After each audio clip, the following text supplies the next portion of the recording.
21 August grenade হামলা মামলায় তারেক রহমান সহ সব আসামির খালাসের আপিল শুনানি কাল, আদেশ বহাল থাকার প্রত্যাশা। রাজধানীর বাড্ডায় বিএনপি নেতাকে গুলি করে হত্যা, জড়িতদের দ্রুত গ্রেপ্তারের দাবি পরিবারের। হত্যাকাণ্ডের কারণ খতিয়ে দেখছে পুলিশ।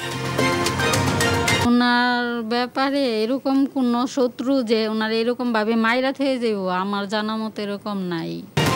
সারা দেশে পূর্ণ দিবস কর্মবিরতি, প্রাথমিক বিদ্যালয় শিক্ষকদের 11তম গ্রেডে বেতন সহ 3 দফা দাবি, অচল অবস্থা শিক্ষা কার্যক্রম। এই যাত্রায় 5 জুড়ে ট্রেনের অগ্রিম টিকিট বিক্রি হচ্ছে আজ, শতভাগ মিলছে অনলাইনে। এবার আন্তনগর ট্রেনের আসন 33,000। আজ বাজারে আসছে নতুন নোট, থাকছে না শেখ মুজিবের ছবি, নকশায় যুক্ত হয়েছে ইতিহাস, ঐতিহ্য, জুলাই অভ্যুত্থান। মানিকগঞ্জে কাজে আসছে না 34 কোটি টাকার নির্মিত সেতু, সংযোগ সড়ক না থাকায় বন্ধ চলাচল, 3 বছরেও হয়নি ভূমি অধিগ্রহণ। চলাচল করতে পারতেছি না, ব্রিজের রাস্তার কাজ হইতেছে না, দেখে কষ্ট হয় যাওয়া আসায়, এর জন্য ব্রিজটা খুবই দরকার আমাদের। এবং ভারত যদি পাকিস্তানের নদীগুলোর পানি আটকে দেয়, চীনও ব্রহ্মপুত্র নদের পানি ভারতে সরবরাহ বন্ধ করে দিতে পারে, হুঁশিয়ারি পাকিস্তানের। দেখছিলেন শিরোনাম সংবাদ দুপুরের, সঙ্গে আছি আমি রাবেয়া ইসলাম স্নেহা। এবার বিস্তারিত। 21 আগস্ট গ্রেনেড হামলা মামলায় সব আসামি খালাসের রায়ের বিরুদ্ধে রাষ্ট্রপক্ষের লিভ টু আপিলের শুনানিকাল সোমবার সকালে বিচারপতি আশফাকুর ইসলামের নেতৃত্বাধীন 5 বিচারপতির বেঞ্চ এদিন নির্ধারণ করেন। এর আগে গত 1 ডিসেম্বর 21 আগস্ট গ্রেনেড হামলার ঘটনায় হত্যা ও বিস্ফোরক দ্রব্য আইনের মামলায় বিএনপির ভারপ্রাপ্ত চেয়ারম্যান তারেক রহমান সহ সব আসামিকে খালাস দিয়ে রায় দেন হাইকোর্ট। পরে 19 মার্চ এই মামলায় সব আসামির খালাসের বিরুদ্ধে আপিল করেন রাষ্ট্রপক্ষ। আসামি পক্ষের আইনজীবীদের প্রত্যাশা, হাইকোর্টের আদেশ বহাল থাকবে আপিল বিভাগেও। 2004 সালের 21 আগস্ট বঙ্গবন্ধু অ্যাভিনিউয়ে সাবেক প্রধানমন্ত্রী শেখ হাসিনার সমাবেশে গ্রেনেড হামলার ঘটনা ঘটে। ওই ঘটনায় আওয়ামী লীগের 24 নেতাকর্মী নিহত হন। আলোচিত ওই ঘটনার পর হত্যা ও বিস্ফোরক দ্রব্য আইনে 2টি মামলা হয়। 2018 সালে বিচারিক আদালত 2টি মামলারই রায় দেন। রায়ে সাবেক স্বরাষ্ট্র প্রতিমন্ত্রী লুৎফুজ্জামান বাবর, সাবেক শিক্ষা উপমন্ত্রী আব্দুস সালাম পিন্টু সহ 19 জনকে মৃত্যুদণ্ড ছাড়াও বিএনপির ভারপ্রাপ্ত চেয়ারম্যান তারেক রহমান সহ 19 জনকে যাবজ্জীবন ও 11 জনকে বিভিন্ন মেয়াদে কারাদণ্ড এবং অর্থদণ্ডে দণ্ডিত করা হয়।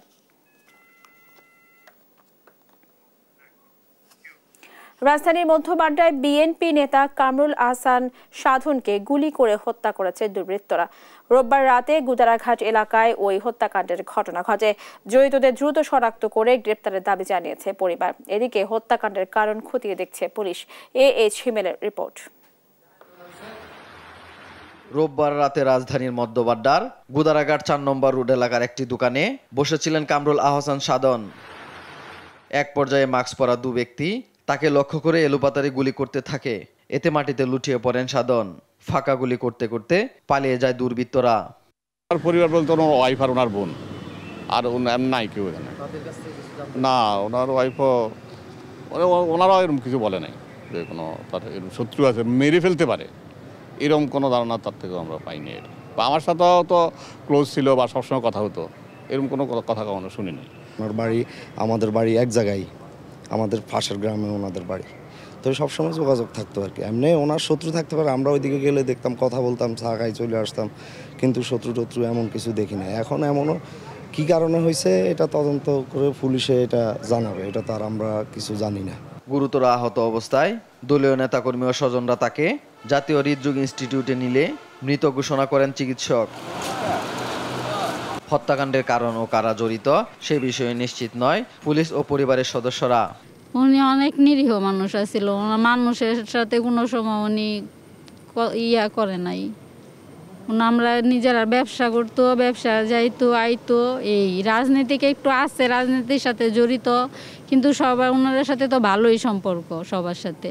নিহত সাধন গুলশান বিএনপি যুগ্ম সম্পাদক। তিনি পেশায় ডিশ ব্যবসায়ী ছিলেন। এ বিষয়ে মামলা প্রক্রিয়াধীন আছে বলে জানান বাড্ডা থানার পুলিশ। এইচ হিমেল, দেশ টিভি, ঢাকা। সহকারী শিক্ষক পদকে এন্ট্রি পদ ধরে 11তম গ্রেডে বেতন নির্ধারণ সহ 3 দফা দাবিতে পূর্ণ দিবস কর্মবিরতি পালন করছেন প্রাথমিক বিদ্যালয়ের শিক্ষকরা। সোমবার সকাল 9টা থেকে ওই কর্মবিরতি শুরু করেন শিক্ষকরা। এতে বন্ধ রয়েছে পাঠদান কর্মসূচি। এর আগে রোববার সহকারী শিক্ষক সংগঠক ঐক্য পরিষদ পূর্ণ দিবস কর্মবিরতি পালনের ঘোষণা দেয়। দাবি আদায় না হওয়া পর্যন্ত এই কর্মসূচি চলবে। 3 দফা দাবিতে গত 5 মে থেকে 15 মে পর্যন্ত 1 ঘন্টা, 16 মে থেকে 25 মে পর্যন্ত 2 ঘন্টা, 21 মে থেকে 25 মে পর্যন্ত অর্ধ দিবস কর্মবিরতি পালন করেন শিক্ষকরা।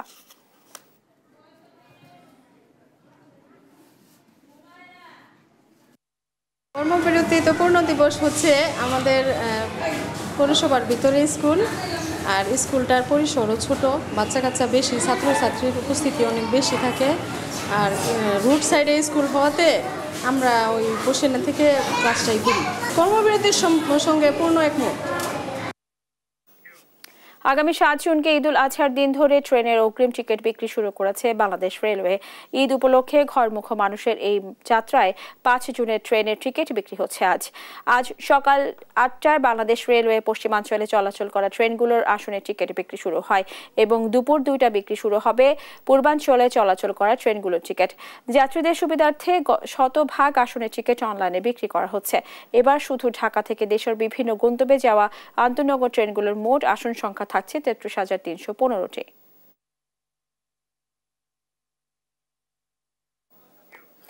আজ থেকে বাজারে আসছে নতুন নোট। এবার নতুন এই নোটে থাকছে না শেখ মুজিবুর রহমানের ছবি। বাংলাদেশের ইতিহাস ঐতিহ্যের সঙ্গে নতুন নোটের নকশায় যুক্ত হচ্ছে জুলাই অভ্যুত্থানের গ্রাফিতি। প্রথমে 3টি নোট পাওয়া গেলেও পর্যায়ক্রমে মিলবে চলমান 9টি নোটই। M A Ajmer report. July অভ্যুত্থানের পর থেকেই শহীদ আবু সাঈদ ও মুগ্ধর ছবি সম্বলিত নতুন নোটের ছবি ঘুরছে সামাজিক যোগাযোগ মাধ্যমে। এরই মধ্যে বাংলাদেশ ব্যাংক জানিয়েছে 26 মে থেকে বাজারে নতুন নোট ছাড়া হচ্ছে। নতুন নোটে থাকছে না শেখ মুজিবুর রহমানের ছবি, তবে স্থান পাচ্ছে দেশের ইতিহাস ঐতিহ্য ও জুলাই অভ্যুত্থানের গ্রাফিতি। কোনো স্পেসিফিক ব্যক্তির ছবি থাকবে না, থাকবে গ্রাফিতির ছবি থাকবে। এবং গ্রাফিতির মধ্যে যখন কিছু পরিচিত মুখ আন্দোলনে যারা আমাদের মনের ভিতরে গেঁথে আছে কয়েকজনের ছবি, আবু সাঈদ, মুগ্ধ, আরও বেশ কয়েকটা ছবি আমরা সবসময় মনের মধ্যে গাঁথে। 2 টাকা থেকে 1000 টাকা পর্যন্ত 9টি নোটই আসবে বাজারে, তবে প্রথমে পাওয়া যাবে 3টি। মোট 1 থেকে 2000 কোটি টাকা ছাপানো হবে ধাপে ধাপে। 2 টাকা থেকে 1000 টাকা পর্যন্ত মোট 9 প্রকারের 9টি ডিনোমিনেশনের নোটই বাজারে আসছে। এর মধ্যে সবগুলো ছাপানোর উদ্যোগই গ্রহণ করা হচ্ছে, সবগুলো চলমান আছে, কিন্তু সবগুলো নোট একসাথে বাজারে আসবে না। বর্তমান বাজারে চলমান মুদ্রার পরিমাণ 1,52,000 কোটি টাকা। ছাপানো অবস্থায় আছে আরও প্রায় দ্বিগুণ। এম এ আজিম, দেশ টিভি, ঢাকা। জাতীয় রাজস্ব বোর্ডে জারি করার অধ্যাদেশ সংশোধনের আশ্বাসে এনবিআর কর্মকর্তা কর্মচারীদের কমপ্লিট শাটডাউন কর্মসূচি স্থগিত। কাজে ফিরেছে কাস্টমসের কর্মকর্তা কর্মচারীরা। জাতীয় রাজস্ব বোর্ড বিলুপ্ত করে রাজস্ব ব্যবস্থাপনা ও রাজস্ব নীতি নামে 2টি আলাদা বিভাগ তৈরির অধ্যাদেশ জারির পর কর্মকর্তা কর্মচারীদের টানা আন্দোলনের মুখে আগের অবস্থান থেকে সরে এসেছে সরকার। অর্থ মন্ত্রণালয় জানায়, এনবিআর বিলুপ্ত নয়, বরং প্রতিষ্ঠানটিকে স্বাধীন ও বিশেষায়িত বিভাগের মর্যাদায় উন্নীত করা হবে। এই লক্ষ্যে 31 জুলাইয়ের মধ্যে অধ্যাদেশ সংশোধন করা হবে। রোববার অর্থ মন্ত্রণালয়ের এক সংবাদ বিজ্ঞপ্তিতে প্রতিশ্রুতি দেওয়া হয়েছে। প্রাথমিক বিদ্যালয়ের শিক্ষকদের কর্মবিরতির খবর জানাতে রাজশাহী ও চুয়াডাঙ্গা থেকে সরাসরি যোগ দিচ্ছেন সহকর্মী কাজী শাহেদ ও খায়রুজ্জামান সেতু। শুরুতে চলে যাচ্ছি রাজশাহীতে। শাহেদ, যেমনটি বলছিলাম, শিক্ষকরা কর্মবিরতি পালন করছে। এই কর্মবিরতি নিয়ে শিক্ষকরা আসলে কি বলছে, বিস্তারিত জানাবেন। ধন্যবাদ স্নেহা। সারা দেশের মতো রাজশাহীতেও সরকারি যে প্রাথমিক বিদ্যালয়গুলি আছে তাদের শিক্ষকরা যে কর্মবিরতি শুরু করেছেন। আমরা আছি রাজশাহী নগরীর ঘোড়ামারা সরকারি প্রাথমিক বিদ্যালয়ে। এখানেও আমরা সকালে কিন্তু দেখেছি যে শিক্ষার্থী অভিভাবকরাও আজকে এসেছিলেন। শিক্ষকরা আজকে তাদের শিক্ষার্থীদের ফলাফল দিয়েছেন এবং অনেক শিক্ষার্থীরা এসেছিলেন, কিন্তু 3 দফা দাবিতে তাদের যে কর্মবিরতি সেটি তারা পালন করছেন বলে জানিয়েছেন আমাদেরকে। আমরা একটু কথা বলতে চাই একজন সরকারি শিক্ষকের সঙ্গে। আপনার কাছে একটু জানতে চাই যে আপনাদের দাবিগুলি কি, আপনারা কেন কর্মবিরতি করছেন? আমরা 3টি দাবিতে কর্মবিরতিতে আছি। প্রথম হচ্ছে যে আমাদের এন্ট্রি লেভেল 11তম গ্রেড, দ্বিতীয় হচ্ছে যে 10ম এবং 16তম বছর পূর্তিতে আমাদের উচ্চতর গ্রেড প্রাপ্তি কিছু জটিলতা আছে সেটা নিরসন, আর তৃতীয় হচ্ছে যে প্রধান শিক্ষক পদে শতভাগ পদোন্নতি। এই 3 দাবিতে আমাদের কর্মবিরতি চলছে। আজকেও তো আমরা দেখলাম যে শিক্ষার্থী এবং অভিভাবকরাও এসেছিলেন, তাহলে কর্মবিরতিতে আপনারা গেলেন কিন্তু ক্লাস তো হচ্ছে না, শুধুমাত্র বাকি সব কাজই তো হচ্ছে। হ্যাঁ, বাকি সব কাজে হচ্ছে। আমরা পাঠদান থেকে বিরত আছি। আজ যেমন আমরা একটা অভিভাবক এবং মা সমাবেশ করেছি, তারপরে প্রথম প্রান্তিক পরীক্ষার ফলাফল প্রদান করেছি। এভাবে আমরা সময়গুলো কাটাচ্ছি। এই কর্মবিরতি আপনাদের কতদিন চলবে? দাবি আদায় না হওয়া পর্যন্ত আমাদের কর্মবিরতি চলবে।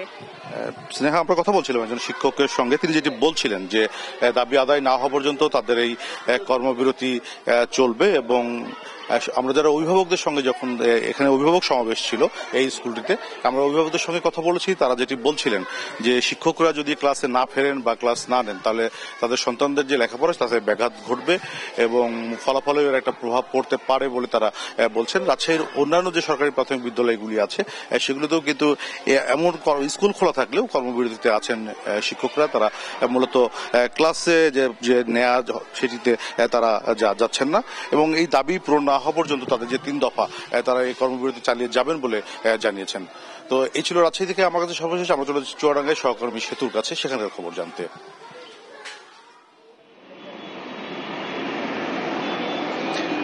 শাহেদ, আপনি যেমনটি বলছিলেন সেটা হচ্ছে যে ঢাকার যে কেন্দ্র সংগঠন আছে সেই সংগঠনের যে প্রাইমারি স্কুলের যে সহকারী শিক্ষকদের যে কেন্দ্রীয় সংগঠন, সেই সংগঠন থেকে কিন্তু সারা দেশেই কিন্তু তারা আজ থেকে পূর্ণ কর্মদিবসের ঘোষণা দিয়েছে। কিন্তু চুয়াডাঙ্গার প্রেক্ষাপটটা একটু আলাদা। সেটা হচ্ছে যে চুয়াডাঙ্গাতে অধিকাংশ স্কুলেই কিন্তু ক্লাস চলছে। এর মূলত কারণ হচ্ছে যে আমি বেশ কয়েকটি স্কুলে খোঁজ নিয়েছি, সেক্ষেত্রে অনেকটা স্কুলে প্রধান শিক্ষকরা সহকারী শিক্ষকদের চাপ দিয়ে স্কুল হচ্ছে চাপ দিয়েই হচ্ছে ক্লাস করাচ্ছে। আবার অনেক স্কুলের সহকারী শিক্ষকরা জানেই না যে আজ থেকে পূর্ণ কর্মদিবস পালন করতে হবে তাদের জন্য। তো আমি যেমনটি শুনেছি সেটা হচ্ছে যে তাদের যে দাবি, সে দাবিটা হচ্ছে যে তাদের যে বেতন স্কেল হচ্ছে 12তম গ্রেডে ইতিমধ্যে অন্তর্বর্তীকালীন সরকারের একটা প্রতিনিধি দল সুপারিশ করেছে। সেই 12তম গ্রেডের যে হচ্ছে গ্রেড আছে সেই গ্রেডে তারা থাকতে চায় না। তারা মূলত কিন্তু 11তম গ্রেডে বেতন নিতেছে এবং বেতন স্কেল চাই। এই দাবিতেই কিন্তু তারা মূলত পূর্ণ কর্মদিবস পালন শুরু করেছে। ইতিমধ্যে কিন্তু তারা বেশ কিছুদিন ধরেই কিন্তু তারা বিভিন্ন আন্দোলন করে আসছে। প্রথমত তারা কিন্তু 1 ঘন্টা কর্মবিরতি করেছে, তারপরে কিন্তু অর্ধ দিবস কর্মবিরতি করেছে এবং আজকে থেকে কিন্তু তারা পূর্ণ কর্মদিবস হচ্ছে পালন করা শুরু করেছে। এবং এটা কিন্তু আমাকে যেমনটা জানিয়েছে আর কি নেতৃবৃন্দ, সেটা হচ্ছে যে এই তাদের দাবি দাওয়া না মানা পর্যন্ত তারা কিন্তু এভাবে লাগাতার কর্মবিরতি চালিয়ে যাবে। এবং শুধু তাই না, তারা কিন্তু ঢাকাতেও সমাবেশ করতে পারে বলে এমন একটা হচ্ছে সংশ্লিষ্ট সূত্র আমাকে জানিয়েছে। তো এই ছিল চুয়াডাঙ্গা থেকে সর্বশেষ। আমরা এখন চলে যাচ্ছি স্টুডিওতে স্নেহার কাছে। স্নেহা, শাহেদ এবং সেতু, আপনাদের দুজনকে ধন্যবাদ জানাচ্ছি। দর্শক, শুনছিলাম রাজশাহী ও চুয়াডাঙ্গাতে পূর্ণ দিবস শিক্ষকদের কর্মবিরতি নিয়ে সর্বশেষ বিস্তারিত। প্রধান উপদেষ্টার জাপান সফর নিয়ে ব্রিফ করছেন ভারপ্রাপ্ত পররাষ্ট্র সচিব। সরাসরি চলে যাচ্ছে সেখানে। মাননীয় প্রধান উপদেষ্টা শেষে একটা বাংলাদেশ বিজনেস সেমিনার হবে, যেখানে জাপানিজ বড় ইন্ডাস্ট্রিগুলোর সিইও এবং সোশ্যাল বিজনেস সার্কেলের অভিজ্ঞ ব্যক্তিবর্গ আর বাংলাদেশি আর জাপানি তরুণরা তার সাথে অনারেবল চিফ অ্যাডভাইজারের সাথে মত বিনিময় করবেন।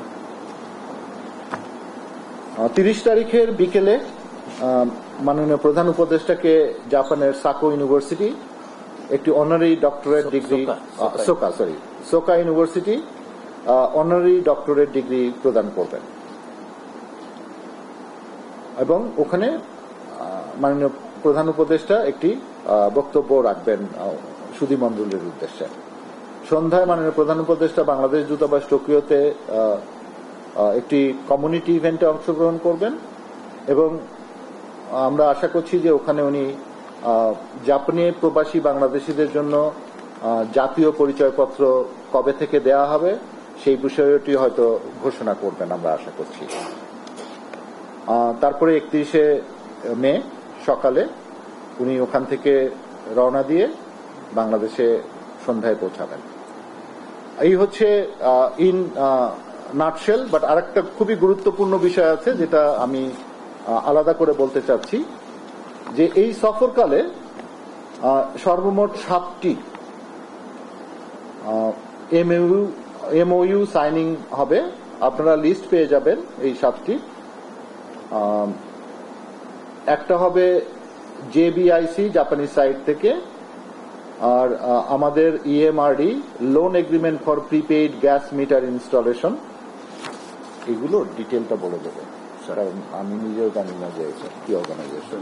Energy and mineral resource division, মানে ওইটার তো পুরোটা না বললে আমাদের জন্য যারা যেটা দেখবেন ওনারা কনফিউজ হয়ে যাবেন। তার দ্বিতীয়টা Onoda, Bangladesh special economic zone, I believe. হ্যাঁ, land agreement in Bangladesh special economic zone. নাক্সিস, Bangladesh special economic zone, land agreement in Bangladesh special economic zone. তারপরে Glafit and Musashi Seimitsu industry, BIDA, এটা বিডার সাথে এমওইউ হবে, support for setting up a factory for battery run cycle. আর জাইকার সাথে একটা হবে বিডার MOU for support to launch the OSS system in BIDA. But এরপরে দুটো দর্শক, প্রধান উপদেষ্টার জাপান সফর নিয়ে ব্রিফ করছেন ভারপ্রাপ্ত পররাষ্ট্র সচিব। এতক্ষণ ছিলাম সেখানে। 27 মে কৃষিবিদ ইনস্টিটিউটে হবে তারুণের রাজনৈতিক ভাবনা শীর্ষক সেমিনার, আর 28 মে তারুণের সমাবেশ হবে বিএনপি কেন্দ্রীয় কার্যালয়ের সামনে বলে জানিয়েছেন যুবদলের কেন্দ্রীয় কমিটির সভাপতি আব্দুল মোনায়েন মুন্না। সোমবার সকালে বিএনপি কেন্দ্রীয় কার্যালয়ে যুবদল, স্বেচ্ছাসেবক দল ও ছাত্রদলের আয়োজনে এক সংবাদ সম্মেলনে এসব কথা বলেন তিনি। ঢাকা, ময়মনসিংহ ও সিলেট 3টি বিভাগের সমন্বয়ে অনুষ্ঠিত হবে এ তারুণের সমাবেশ। তিনি আরো বলেন, একটি অন্তর্ভুক্তমূলক ও গণতান্ত্রিক রাষ্ট্র গঠনে তরুণদের ভূমিকা অপরিহার্য, আর বিএনপি ক্ষমতায় এলে 1 কোটি তরুণদের কর্মসংস্থানের ব্যবস্থা করবে।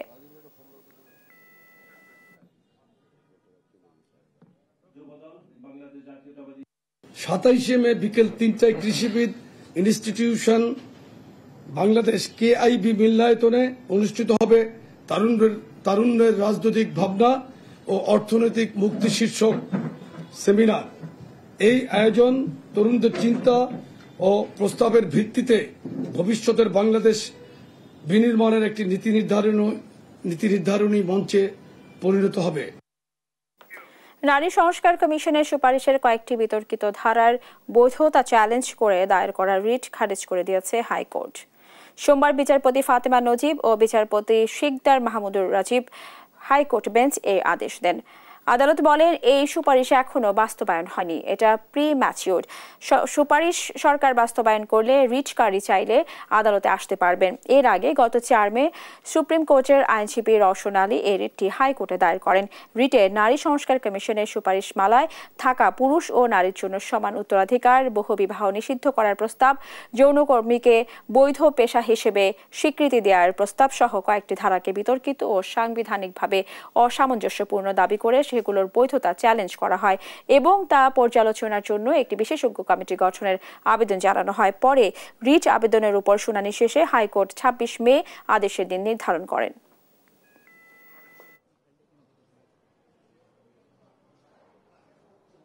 রিট পিটিশনটা দায়ের করেছিলাম, আপনারা জানেন গত 19 তারিখে এই রিট পিটিশনের মোশন হিয়ারিং হয়েছে এবং আজ এই রিট পিটিশন 26 তারিখে মোশন হিয়ারিং এর যে শুনানিটা হয়েছে সেটার আদেশ প্রদানের জন্য আজকে দিন ধার্য ছিল। আদালত আমাদের এই রিট পিটিশনটি একটি অবজারভেশন দিয়ে সামারিলি রিজেক্ট করেছেন এবং সেই অবজারভেশনে আমরা আশা করছি সেই অবজারভেশনটি আগামী 2 থেকে 4 দিনের মধ্যে আমরা পাব। মানিকগঞ্জে ঘিওর উপজেলার বৈকুণ্ঠপুরে কালীগঙ্গা নদীর উপর নির্মিত সেতুটি যেন একা দাঁড়িয়ে থাকা এক পরিত্যক্ত কাঠামো। উভয় পাশে নেই কোনো সংযোগ সড়ক, নেই কোনো যানবাহন বা মানুষের চলাচল, অথচ এটি তৈরি হয়েছে 34 কোটি টাকারও বেশি ব্যয়ে।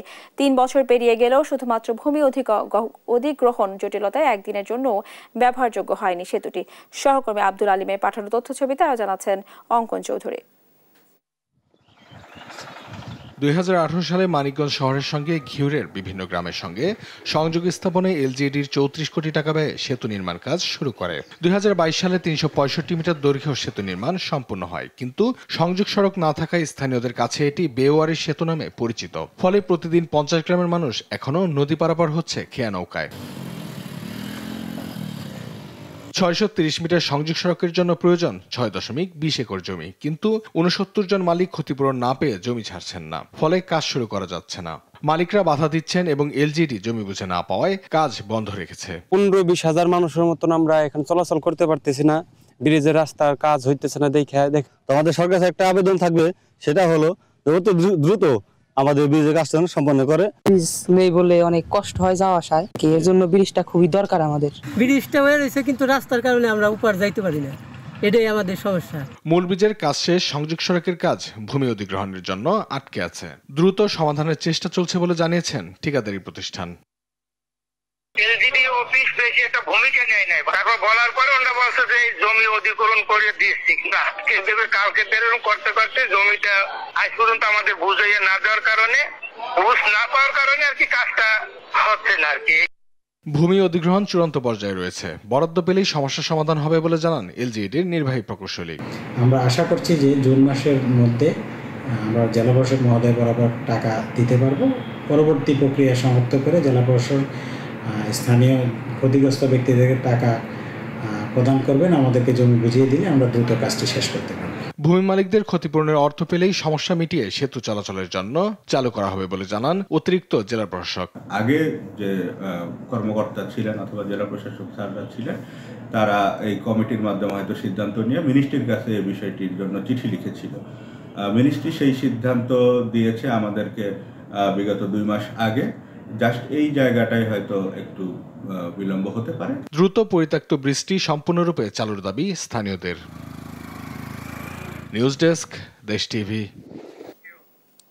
গাজীপুরের কালিয়ারকৈরে গত 5 আগস্টের পর গাজীপুরের কালিয়ারকৈর পুলিশ কোনোভাবেই নিয়ন্ত্রণ করতে পারছে না চুরি, ডাকাতি ও ছিনতাইয়ের মতো ঘটনা। ইতিমধ্যে চুরি, ডাকাতি ও ছিনতাইকারীর কবলে পড়ে অনেকেই হারিয়েছেন সর্বস্ব, আবার অনেকেই হারিয়েছেন প্রাণ। প্রতিনিয়তই উপজেলায় বিভিন্ন এলাকায় এসব ঘটনায় জনজীবনে ছড়িয়ে পড়েছে চরম আতঙ্ক। তবে স্থানীয়রা পুলিশের গাফিলতিকেই দায়ী করছেন এর পেছনে।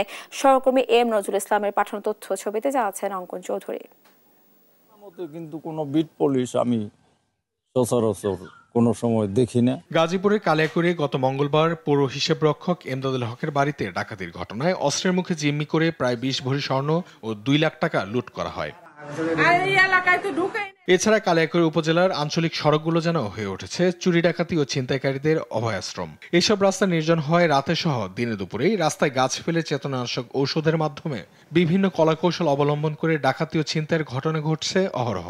এতে ছিনতাইকারী ও ডাকাতের কবলে পড়ে রিক্সা, অটোরিক্সা, সিএনজি, স্বর্ণালঙ্কার সহ নানা মূল্যবান সম্পদ হারাচ্ছেন অনেকেই। 4-5 জন আপনার পিছন দিয়ে আইসা মানে আমাদের করছে যে কোনো কথা বলবি না, ওইটা বলাতে আমার বড় ভাই গাড়ি চালাইছে, ও টান দিছে। টান দেওয়ার পরে আপনার সামনে আরো 4 জন মানুষ উঠে আসার পর আমাদের মানুষ হাতে চাপাতে ছিল, আরো ধাওটাও ছিল। ভুক্তভোগী এলাকাবাসী বলছেন পুলিশের অবহেলা ও গাফিলতির কারণেই ঘটছে এসব ঘটনা। এই রুট কোনোভাবেই নিরাপদ না, পুলিশ প্রশাসনেরও কোনো ভূমিকা নাই। আমরা তো ভালো থাকতে পারি না, রাত 8টা হলে আমরা আসতে পারি না। এমনকি রাস্তায় যানবাহন নিয়ে অনিরাপত্তায় ভুগছেন সাধারণ যানবাহন চালক। আসলে এভাবে থাকলে তো রাস্তায় মনে করেন আতঙ্ক, কিভাবে গাড়ি চালাবো, দিনের বেলায় গাড়ি নিয়ে যায়। ডাকাতি হয়, পুলিশ ফাঁকে ডাকাতি হয়ে গেলে তারপরে। এই বিষয়ে কালিয়াকৈর থানার ভারপ্রাপ্ত কর্মকর্তা রিয়াদ মাহমুদের কাছে জানতে চাওয়া হলে তার বক্তব্যে অসহযোগিতার মনোভাব স্পষ্ট ছিল, যেন তথ্য জানানোটা পুলিশের দায়িত্ব নয়। তিনি জানান এই বিষয়ে কিছু জানতে চাইলে থানায় আসতে হবে। কত লোক ধরতেছি, রেগুলার পাহারা দিতেছি, থানায় আসুন। কালিয়াকৈরের মতো গুরুত্বপূর্ণ একটি উপজেলায় চুরি, ছিনতাই ও ডাকাতি লাগামবিহীন বৃদ্ধি শুধু জনজীবন নয়, প্রশাসনিক ব্যর্থতাকেও প্রশ্নবিদ্ধ করে। তাই দ্রুত আইনের শাসন পুনঃপ্রতিষ্ঠায় পুলিশ হবে জনগণের প্রকৃত বন্ধু ও সেবক, এমনটাই দাবি ভুক্তভোগী ও এলাকাবাসীর।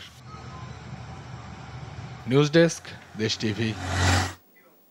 খাগড়াছড়ির মাটিরাঙ্গা সীমান্ত দিয়ে 5-19 জনকে পুশ ইন করেছে ভারতীয় সীমান্ত রক্ষা বাহিনী। সোমবার ভোরে তাইনদন্দ ইউনিয়নের আচালং পাড়া সংলগ্ন ফেনী নদী হয়ে প্রবেশ করেন বিএসএফ। বর্তমানে তারা আচালং জিপি খাড়া সরকারি প্রাথমিক বিদ্যালয়ে অবস্থান করছেন। স্থানীয় জমিনি পাড়া জোনের কৃষ্ণ দয়াল পাড়া বিজিবি ক্যাম্প কমান্ডার নায়ক সুবেদার সারওয়ার বিষয়টি নিশ্চিত করে বলেন, ভোরে সীমান্তের ফেনী নদী দিয়ে 5টি পরিবারের নারী ও শিশু সহ 19 জনকে পুশিন করেছে ভারত।